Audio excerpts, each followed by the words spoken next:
Oi, turma, tudo bem? Nono A, nono B? Saudade de vocês. Nós fizemos as aulas de aula de biologia, experiência em bio, experiência em física e agora vamos para a experiência de química, tá bom? Bom, retomando o capítulo 3 sobre os processos de separação de misturas, né? Lembrando que nós temos dois tipos de misturas, a mistura que é considerada homogênea e a mistura que é considerada heterogênea, tá certo? Então, a homogênea, ela apresenta apenas uma fase, eu não vejo o que está misturado, não vejo os componentes dela, né? Enquanto na mistura heterogênea eu consigo perceber o que está misturado. Então, tem duas fases, tem duas substâncias, três substâncias e assim por diante, tá bom? Então, aqui, por exemplo, nós vamos fazer uma experiência água da torneira com bicarbonato. Deixa eu abaixar um pouquinho aqui, vamos ver se a gente consegue, tá? Então, eu vou colocar um pouquinho de bicarbonato aqui. Na nossa água.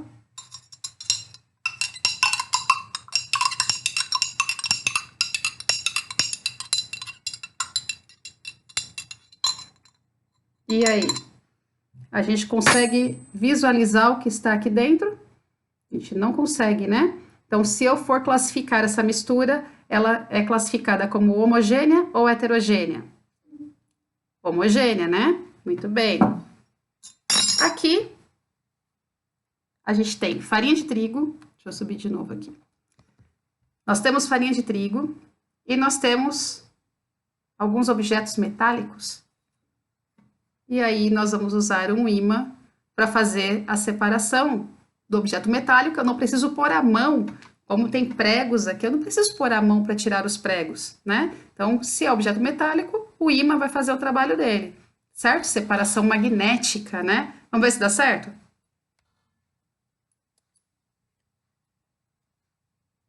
Olha lá, os preguinhos presos aqui, ó.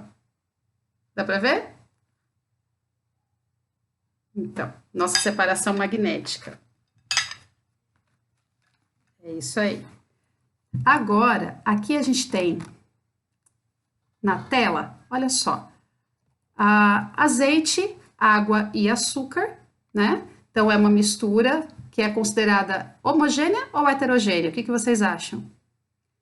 Exatamente, dependendo da quantidade de açúcar, se for pouquinho, água e açúcar eu só vou ver uma fase, mas pelo azeite eu vou ver como heterogênea, né? Eu posso usar dois processos aqui, ó. Processo 1, eu tiro o azeite porque ele tem uma densidade menor, então ele está em cima, tirei o azeite, sobrou a água e o açúcar. Posso esperar a água evaporar, por exemplo, e aí eu consigo separar a água e o açúcar também. Então aí eu teria as três substâncias separadas, tá bom? A centrifugação, então, quando a gente tira sangue, o tubinho tá assim, ó, né? Tem até um líquido aqui embaixo, que é o anticoagulante, justamente para não ter problemas, né, do sangue secar no tubinho. Então, quando passa por um processo de centrifugação, olha o tubinho como fica. É separado a parte líquida, que é essa parte amarela aqui, ó, que nós chamamos de plasma, da parte sólida, né, que são as células do sangue mesmo, tá bom? E aqui o branquinho são os glóbulos brancos, né, e as plaquetas, tá? Então, glóbulo vermelho, glóbulo branco e plaquetas, e o amarelo é o plasma, onde tem a parte líquida, tá? Onde tem água também, né? Então, aquela história de que mais de 70% do nosso corpo é formado por água, isso é verdade, mas nem toda a água está no sangue, mesmo porque nem tudo que está no sangue é líquido. Olha a parte sólida aqui, ó, no vermelhinho, né? Por isso que a gente fala que dentro de cada célula do nosso corpo tem água, por isso que o citoplasma é gelatinoso. Então, quando a gente fala da importância de beber água, de não ter a desidratação, é justamente para o funcionamento de cada uma das nossas células, tá certo? Então, aqui nós temos o processo de centrifugação para separar a parte líquida da parte sólida do nosso sangue, tá? E aqui nós temos a destilação fracionada do petróleo. Então, fracionada significa por fração, por partes, né? Então, o que acontece? O petróleo, ele é submetido a temperaturas diferenciadas, tá vendo? Aqui tem 400 graus Celsius, aqui 350, 335, e aí vai diminuindo até chegar na superfície a 20 graus Celsius, tá? Então, a 350 graus Celsius, nós temos um resíduo, né, que nós chamamos de asfalto, certo? 335 graus Celsius, nós temos lubrificantes. Reparem que tudo é derivado do petróleo. Todos esses produtos, eles vêm de um produto inicial que é o petróleo, né? 320 graus Celsius, combustíveis de calefação, óleo diesel, e aí vem, ó, 270, 190, 140, 70. Então, nós temos querosene, combustível, que é o combustível para aviões, né? Combustível para veículo, que é a gasolina, produtos químicos como solventes, certo? E o GLP, que é o gás liquefeito de petróleo, que é o gás que a gente usa na cozinha, né? Uma curiosidade é que o gás de cozinha, ele não tem cheiro,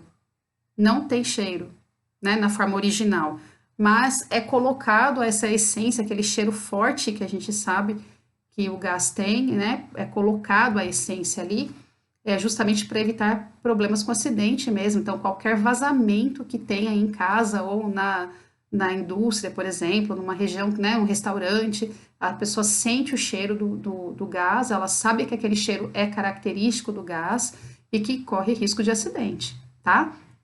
Então, é importante que tenha essa essência, né, esse cheiro, que seja colocado lá no GLP, tá bom? Então, aqui nós temos, né, mais alguns exemplos aí de métodos de separação de misturas, tá?